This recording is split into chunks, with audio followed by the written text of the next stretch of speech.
اتنا بڑا پاپ ہے، اتنا بڑا گناہ ہے، اتنا بڑا جرم ہے۔ نماز فرض ہے، اگر کوئی مسلمان چھوڑ دیتا ہے تو اللہ نے نہیں کہا کہ تم نے نماز کیوں چھوڑی، میں تم سے جنگ کروں گا۔ روزہ فرض ہے، اگر کوئی مسلمان چھوڑ دے تو اللہ نہیں کہے گا کہ تم نے روزہ کیوں چھوڑ دیا، میں تم پر جنگ کروں گا۔ حج فرض ہے، اگر کسی نے حج نہیں کیا ہے تو اللہ نہیں کہے گا کہ تم نے حج کیوں نہیں کیا، آؤ تم جنگ کے لیے تیار ہو جاؤ۔ لیکن سود اتنا بڑا پاپ ہے، اتنا بڑا گناہ ہے کہ اللہ تبارک و تعالیٰ نے کہا کہ اگر تم سود لینے اور دینے سے باز نہیں آئے فَأَذَنُوا بِحَرْبٍ مِّنَ اللَّهِ، آؤ میدان میں جنگ کے لیے تیار ہو جاؤ مجھ سے۔ کیا کریں جناب؟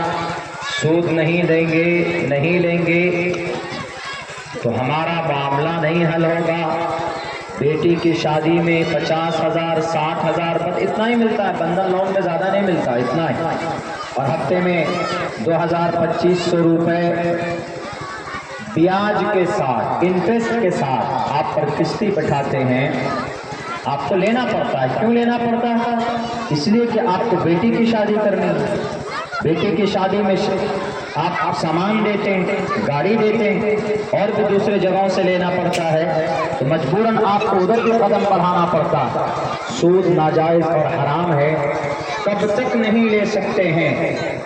کبھی بھی نہیں لے سکتے ہیں۔ اللہ کے نبی نے فرمایا کہ اگر تمہارے دروازے پر چوکھٹ ہے اور اگر تم اس چوکھٹ کو بیچ کر اپنی ضرورت پوری کر سکتے ہو تو بیچ دو چوکھٹ، لیکن تم سود مت لینا، سود کے قریب مت جانا، کیونکہ سود بہت بڑا پاپ ہے۔ 73 نحوست ہیں، اس کے درجے ہیں، ان میں سب سے ادنا درجہ، ادنا گناہ نحوست یہ ہے کہ سود کھانے اور کھلانے والا اتنا بڑا پاپی اور مجرم ہے، اس کا ادنا سا گناہ اتنا ہے جیسے کوئی آدمی اپنے ماں سے زنا کر لے گا تو یہ کم بڑا پاپ ہے، سود کھانے والا زیادہ بڑا پاپ ہے۔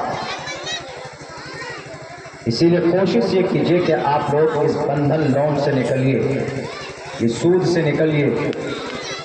ہمارے نوجوان بیٹھے نہ رہیں، کوئی نہ کوئی کاروبار کیجئے۔ ایک دن میں 500 روپے نہیں کما سکتے، آپ کما سکتے ہیں، اور کماتے بھی آپ میں سے بہت سے لوگ۔ اگر آپ مزدوری بھی کرنے جائیں گے تو 400 روپے سے کم نہیں دے گا، اور 500 روپے کی اگر مزدوری ہے تو ایک مہینے میں 15,000 روپے کے آپ مالک ہیں۔ 15,000 میں سے 5,000 روپے خرچ کیجیے، 10,000 روپے خرچ کیجیے، 5,000 روپے سیونگ کر سکتے ہیں، لیکن ویسا نظام اور سسٹم بنانا ہوگا۔ گوشت ماس مچھلی کے اوپر کنٹرول کرنا ہوگا۔ نہیں بس کہیں پر دیکھا کہ یوگی جی کا اماں کاٹا ہوا ہے، گائے کا گوشت کہیں پر ہے، بھینس کہیں ہو گیا ہے، مچھلی کہیں پر دیکھے ایک دم ریہو مچھلی تو فوراً 2 کلو 2.5 کلو 3 کلو لے آتے ہیں۔ نہیں، کم کیجیے اس پر، اور اپنے بچوں کی تعلیم کے اوپر کوشش کیجیے، تو ہمیں کبھی امید ہے کہ انشاءاللہ اس مہلک بیماری، مہلک اور سماج کو کھوکھلا کرنے والے گناہ سے ہم لوگ بچنے کی کوشش کریں گے۔ اور جو پیسے والے ہوتے ہیں وہ بھی پیسہ نہیں دیتا، کیوں؟ کیونکہ پیسہ اگر کوئی دے بھی دے، 10-20 ہزار روپے آپ کسی کے پاس گئے لینے کے لیے کہ مولانا ٹھیک ہے دیا آپ نے وقت مانگا، 1 مہینے میں ہم واپس کر دیں گے۔ 1 مہینہ کیا 1 سال گزر جاتا ہے، پیسہ نہیں ملتا ہے، مجبوراً وہ کیا کرتا ہے؟ بیاج میں دیتا ہے۔ اگر یہیں پر 1 مہینے کا نہیں، آپ 2 مہینے کا وعدہ کریں، اور 10,000 روپے سے آپ نے اگر قرضہ لیا ہے کسی سے 10,000 روپے، تو آپ 2 مہینے کے اندر 10,000 نہیں 11,000 دیجیے۔ کہیے کہ 10,000 روپے یہ آپ کا جو ہم نے قرضہ لیا ہے، یہ 1,000 روپے ہماری طرف سے آپ کو تحفہ ہے، یہ لے لیجئے، کیونکہ آپ نے ہم پر احسان کیا ہے۔ مجھے جب روپے کی اور پیسوں کی ضرورت تھی اس وقت آپ نے ہماری مدد کی ہے، 11,000 دے دیجئے، 500 بڑھا کر دے دیجئے، 1,000 بڑھا کر دے دیجئے، 1,500 2,000 بڑھا کر دے دیجئے، تو یہ ہدیہ بھی ہوگا، سود نہیں ہوگا، بیاج نہیں مانا جائے گا، الگ سے دیجئے۔ اور اگر 1 سال بعد 5 سال بعد یا کبھی بھی آپ کو ضرورت پڑے کہ اس کے پاس پیسوں کے لیے جائیں گے تو سب کو چھوڑ کر پہلے آپ کو دے گا پیسہ، کریے وقت پر بھی دیتا اور بڑھا کر دیتا، یہ ہونا چاہیے۔ ورنہ ہم نے کسی سے پیسہ لیا تو جناب پتہ چلا کہ پیسہ جس نے دیا ہے بیچارہ اس کی چپل گر جاتی ہے پیسہ لیتے لیتے وصولتے. یہ بھی تو حرام ہے نا، یہ بھی تو ناجائز ہے. تو ان خرافات سے بچنے کے لیے نئی نسل میں تعلیمی بیداری بہت ضروری ہے.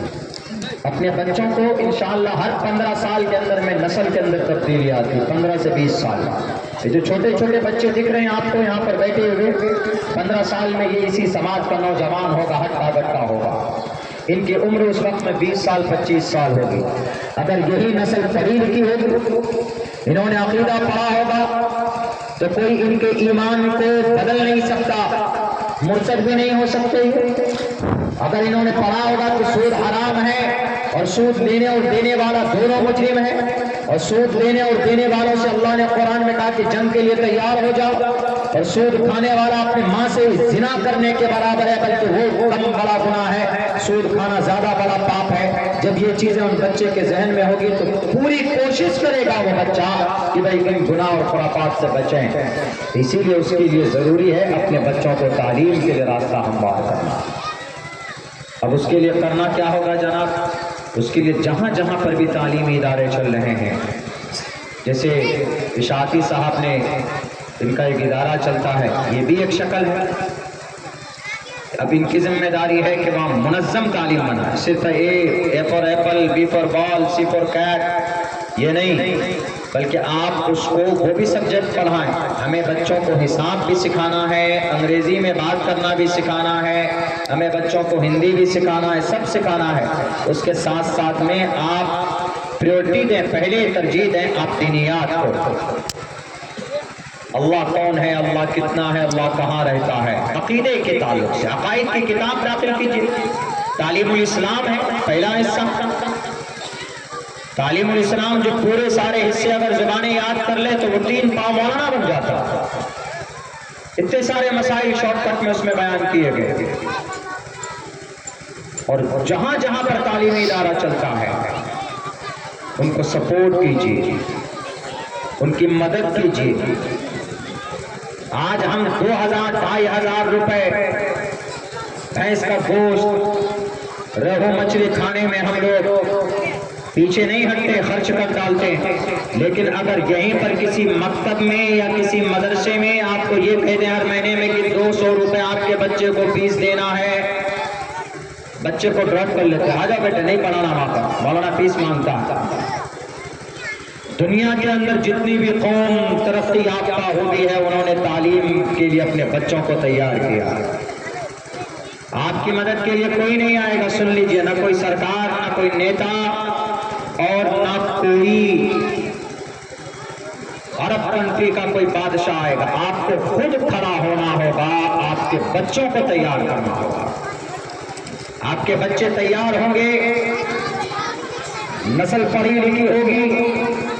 اگر کہیں پر پان کی دکان کر کے بھی بیٹھے گا تو بڑی آسانی سے 300-400 روپے کما کر شام کو گھر لا سکتا. لیکن شرط ہے جاننا، پڑھا لکھا آدمی اور ان پڑھ آدمی برابر نہیں ہو سکتا، ایکول نہیں ہو سکتے. قل هل يستوي الذين يعلمون والذين لا يعلمون. پڑھا لکھا آدمی اور ان پڑھ آدمی برابر نہیں ہو سکتا، اس کی سوچ ایک نہیں ہو سکتی. اسی لیے سماج کو بدلنا ہے تو صرف ایک کام کیجیے، اپنے بچوں کو پڑھائیے. زیادہ نہیں، مہینے میں طے کر لیجئے کہ ہم کو 1 دن کی مزدوری اپنے بچے کی تعلیم پر خرچہ کرنا ہے. مہینے میں 1 دن، آپ 30 دن کماتے ہیں، اپنے اوپر خرچہ کیجئے. 1 دن کی مزدوری آپ نکال کر رکھ دیجئے کہ مجھے اپنے بیٹے اور بیٹی جہاں ہماری پڑھتی ہے، ہمارا بیٹا جہاں پڑھتا ہے، اگر وہ مکتب ہے تب بھی، مدرسہ ہے تب بھی، یہ نہ سوچیں کہ مدرسہ ہے تو فری تعلیم نہیں، بلکہ نظام اور سسٹم مدرسوں میں چندے کا بند ہونا چاہیے. یہ سماج کی ذمہ داری ہے، مدرسہ چلانا آپ کی رسپانسبلٹی ہے. مدرسہ نہیں چلے گا، بند ہوگا، حافظ قاری پیدا نہیں ہوں گے، علماء پیدا نہیں ہوں گے، قاضی صاحب پیدا نہیں ہوگا. آپ طلاق دے دیجئے گا، مسئلہ کہاں پہنچے گا جا کر؟ مدرسہ باقی رکھنا ہمارے اور آپ پر فرض ہے، ضروری ہے. تھوڑا دیر میں ہم آتے ہیں، بھنا گئے ہیں. اسی لیے آپ مہینے میں کم سے کم 1 دن کی مزدوری آپ ان مکاتب میں، آپ ان مساجد میں، آپ اداروں میں ان کو دے دیجئے کہ مولانا یا ماسٹر صاحب آپ کے اسکول میں ہمارا بچہ پڑھتا ہے، یہ لیجئے 200 روپے یا 300 روپے جو بھی فیس بنتی ہے دیجئے، وہ پیسہ آپ کا کبھی بھی ضائع نہیں ہوگا، کبھی بھی برباد نہیں ہوگا، کبھی بھی نہیں ہوگا۔ اسی لیے کوشش کیجئے کہ اپنے بچوں کو انشاءاللہ تبارک و تعالی ہم پڑھائیں گے۔ قرآن کا سب سے پہلا آرڈر پڑھانے پر ہی ہے، سب سے پہلا 650 سال کے بعد آسمان سے زمین پر جو اللہ کی سب سے پہلی وحی آئی، حضرت عیسیٰ علیہ السلام کے بعد تقریباً 571 سال کا زمانہ گزر گیا۔ 571 سال کے بعد جب آسمان سے زمین کا رشتہ جڑا تو اس وقت جو سب سے پہلا کلام تھا، جو سب سے پہلا میسج تھا اللہ کا انسانوں کے لیے، وہ یہی میسج تھا کہ پڑھیے، تعلیم حاصل کیجئے۔ کیا پڑھیے؟ اپنے رب کے بارے میں پڑھیے، اپنے اللہ کے بارے میں پڑھیے۔ تو اس سے یہ پتا چلتا ہے کہ پڑھائی سے ہی ہم برائی کا خاتمہ کر سکتے ہیں۔ اللہ تو ڈائریکٹ کہہ سکتا تھا کہ اے نبی آپ نبی ہو گئے، آج سے آپ نبی ہیں، آپ کو نبی بنا دیا گیا ہے، اور لیجئے کل سے نماز پڑھیے، اقیم الصلاۃ، نماز قائم کیجئے، ہو سکتا تھا۔ زکوٰۃ دیجئے، رمضان کے 30 روزے رکھیے، حج بھی کیجئے۔ ڈائریکٹ یہی ہوتا نہیں، کیا کہا؟ اقرا، پڑھیے۔ پتہ یہ چلا کہ بہت بڑی برائی کا علاقہ تھا، ان برائیوں کے خاتمے کے لیے اللہ نے جناب محمد رسول اللہ صلی اللہ علیہ وسلم کے پاس سب سے پہلا پیغام جو بھیجا وہ تعلیم کا، نالج کا بھیجا کہ اپنے بچوں کو، اپنے آپ کو پڑھیے، پڑھائیے۔ اقرأ بسم ربک الذی خلق، اپنے اس رب کے بارے میں پڑھیے جس نے انسانوں کو، تمام جہان کو پیدا کیا۔ اللہ کا ضابطہ، ورنہ اور کوئی دوسرا راستہ ہم اپنا لیں، ہم اپنے معاشرے میں سدھار پیدا نہیں کر سکتے۔ شادی بیاہ میں جو خرافات ہے، الٹریسی کی وجہ سے ہماری مائیں بہنیں بالکل ناخواندہ ہوتی ہیں، انہیں علم نہیں ہوتا ہے۔ خانقاہ جہالت کی وجہ سے شادی بیاہ میں خرافات، جہالت کی وجہ سے لین دین میں خرافات، کمی بیشی کرتے ہیں، جہالت کی وجہ سے حقوق العباد میں کمی کرتے ہیں۔ حقوق العباد، بندے کا حق نہیں دیتے ہیں، لے کر کسی کی زمین کو ناجائز طریقے پر قبضہ کرنے کی کوشش کرتے ہیں، بلکہ سماج میں تو ایسا ہے نہیں دیتے ہیں۔ باپ کے مال میں سے باپ کا انتقال ہو گیا، بیٹا جو ہے، بیٹی ایک ہے، باپ کی جو پراپرٹی ہے، باپ کی جو کھیت کھلیان ہے، زمین ہے، گھر ہے، مکان ہے، بیٹے کا بھی حق ہے تو بیٹی کا بھی حق ہے۔ بیٹی کاٹ کر لے کر جاتی نہیں، لیکن ان کا حصہ جو بھی نکلتا ہے یہ دینا ان کو، ان کے بھائیوں کے اوپر ضروری۔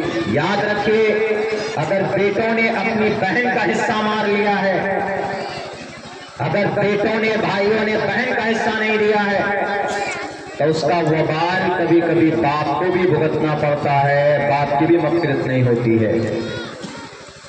اس لیے ہم لوگ بہت مارتے ہیں نا، بہن کا حصہ نہیں دیتے، جہالت ہے، لٹریسی۔ جبرن آپ معاف کرواتے ہیں، معاف نہیں ہوگا۔ وہ خوشی خوشی آپ کو دے دے کہ ہاں بھیا ہمارا کمزور ہے، اللہ نے بہن کو دولت دی ہے، جہاں شادی ہوئی، بھائی کمزور ہے، بھیا ٹھیک ہے آپ لے لیجئے، یہ ہم دے دیتے ہیں آپ کو۔ باضابطہ اگر وہ خوشی خوشی دے دے آپ کو، رجسٹری کر کے دے دے، کوئی قدرت نہیں، کوئی پروسیس نہیں، کوئی زور زبردستی نہیں، تو یہ غلط مسئلہ ہے۔ لیکن باضابطہ حق ہونے کے باوجود نہیں دیتے ہیں۔ ہمارے سماج میں، ہمارے اس خطہ برادری میں بہت بڑی یہ بری عادت ہے سماج کے اندر۔ اللہ معاف نہیں کرے گا، اللہ اپنا حق معاف کرتا ہے، اپنا۔ آپ دعا کرو گے، آپ نے نماز نہیں پڑھی، اللہ سے دعا کرو، اللہ معاف کر دے گا، اللہ معاف کرے گا۔ اللہ کو معاف کرنا پسند ہے، لیکن اسی کو معاف کرتا ہے جو آدمی دل سے، سچے دل سے توبہ کرتا ہے۔ توبۃ نصوحا، کہ اللہ میں نے نماز نہیں پڑھی، توبہ کرتا ہوں کبھی یہ غلطی نہیں ہوگی۔ اے اللہ میں نے شراب پی لی تھی، اے اللہ توبہ کرتا ہوں میں کبھی کوریکس نہیں پیوں گا۔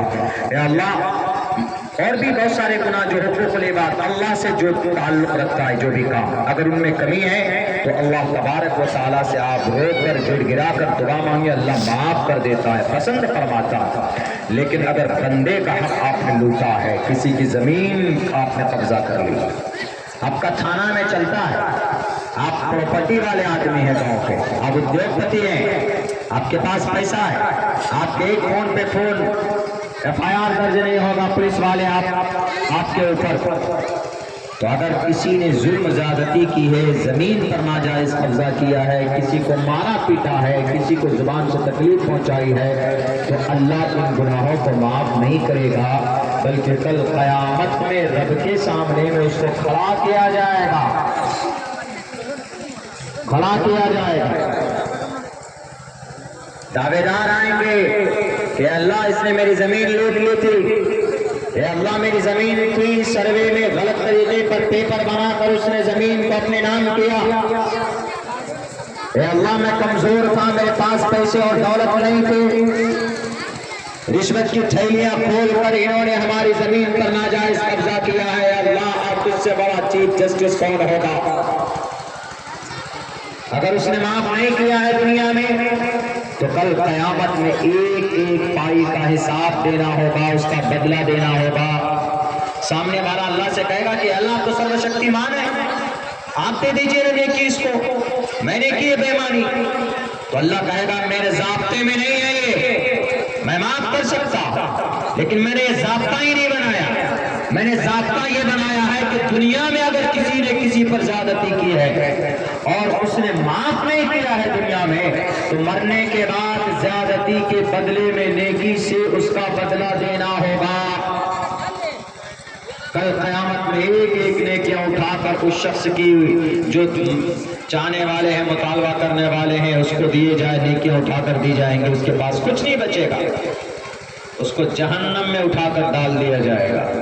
ہم لوگ بہت آسان سمجھتے ہیں نا، کسی کے پیسے لے لیے نہیں دیتے، دبنگ ہیں، تھوڑا مکھیا جی ہیں، سرپنچ صاحب ہیں، MLA صاحب ہیں، MP صاحب ہیں، لاٹھی ہے، ڈنڈا ہے، مضبوط ہے، کسی غریب کی زمین کا ناجائز قبضہ کر لیا تو کوئی بات نہیں، کر لو، مرنا تو سب کا ہے، کل قیامت میں اگر وہ حج کرنے بھی چلا جائے نا، بے ایمانی کر کے کسی کی زمین کا قبضہ کر لیا، آدمی سوچتا ہے کہ ہم حج کرنے چلے جائیں گے تو ہم نے جتنے بھی گناہ کیے اللہ سب معاف کر دے گا، بالکل نہیں، اللہ اپنا حق معاف کرے گا، بندے کا حق معاف نہیں کرے گا۔ 70 مرتبہ حج کرنے چلے جائیں آپ، جنت البقیع میں آپ کا دفن کر دیا جائے، کعبۃ اللہ کے غلاف کو پکڑ کر آپ توبہ بھی کرو گے تو بندوں کا حق رب معاف نہیں کرتا۔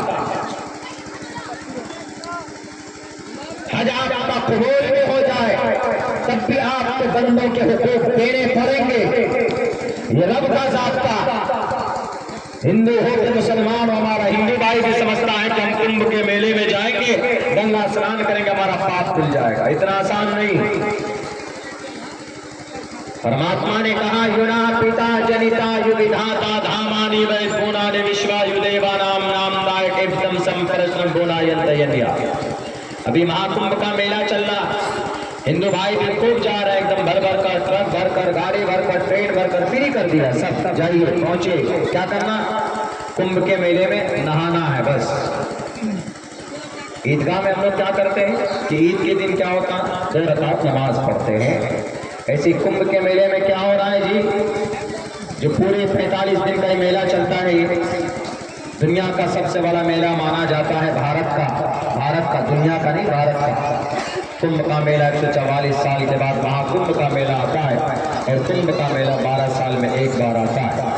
4 شہر میں ہوتا ہے، الہ آباد میں ہوتا ہے، ناسک میں ہوتا ہے، ہریدوار میں ہوتا ہے اور اجین میں ہوتا ہے۔ 4 ہی شہر میں گنگا اسنان کر سکتے ہیں، کسی 5ویں شہر میں اگر کوئی گنگا اسنان کرے گا تو اس کو پاک پوتر نہیں ہو سکتا ہے ہندو بھائیوں کے عقیدے کے حساب سے۔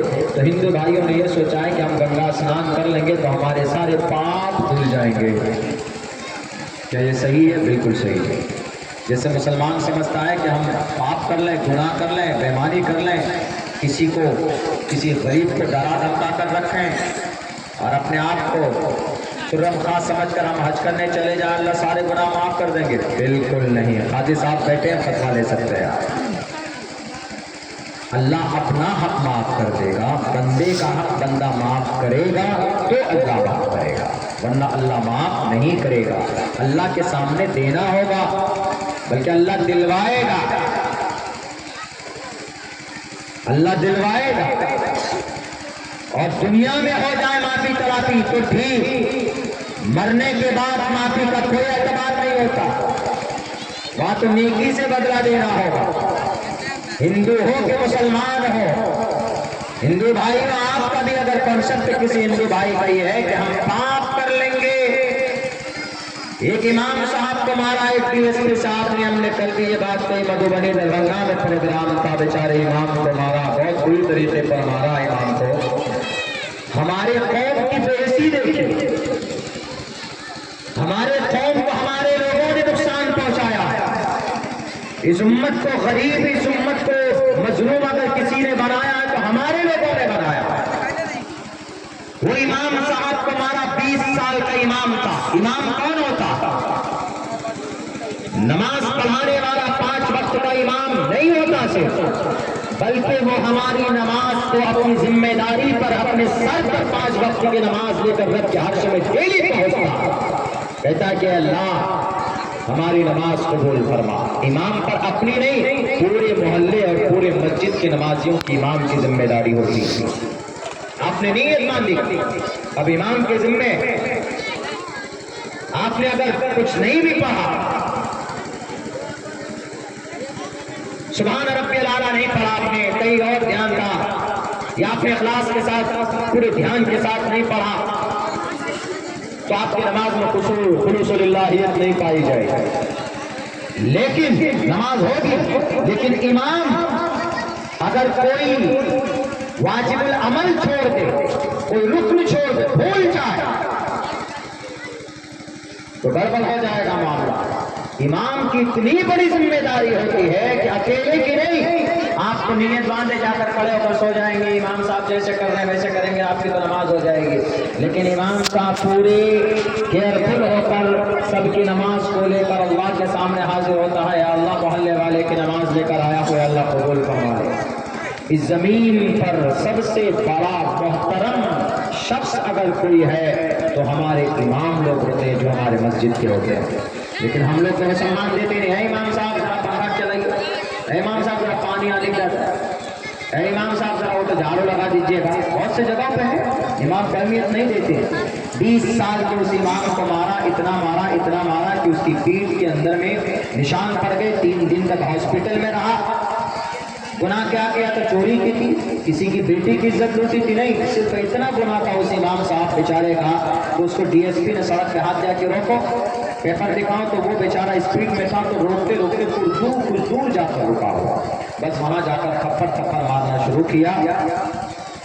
وردی کوئی پہنے گا تو کیا عام آدمی کو مار سکتا ہے؟ نہیں مار سکتا.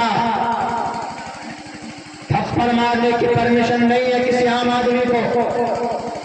ہاں اگر انویسٹیگیشن چل رہا ہو اور اگر کوئی کسی سازش کا حصہ بنا ہوا ہو تو اس پر قانونی اعتبار سے اس پر جو بھی انویسٹیگیشن کے طریقے ہوتے ہیں وہ اپنا سکتے ہیں.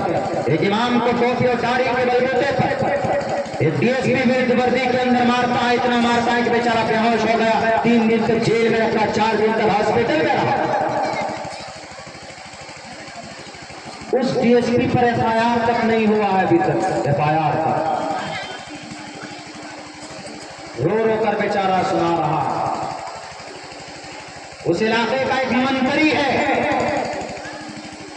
جو اپنے آقاؤں کی چاپلوسی کرتا ہے، ان کی تلوے کو چاٹتا ہے. نالائق حرام اور کہیں اگر وہ کارروائی کرواتا، ایف آئی آر درج ہوتا، وہ امام کو مارنے کی سزا ملتی. بزدل بنا دیا گیا اس امت کو. کوئی میدان میں آنے کے لیے تیار نہیں آواز بلند کرنے کے لیے. کیوں ڈر جاتے ہمارے نوجوان؟ اور یہ ڈر اس وجہ سے ہے کہ جہالت جانتے نہیں ہیں. اور یہ چناب اور یہ طاقت جب پیدا ہوگی جب آپ کا بچہ پڑھا لکھا ہوگا، آپ کا بچہ دین کا بھی جانکار ہوگا میٹرک انٹر بھی کیا ہوا ہوگا, سنویدھان کا بھی جانکار ہوگا. مجال ہے کہ کوئی وردی والا اس کے گردن تک ہاتھ اٹھا لے, فوراً جواب دے گا.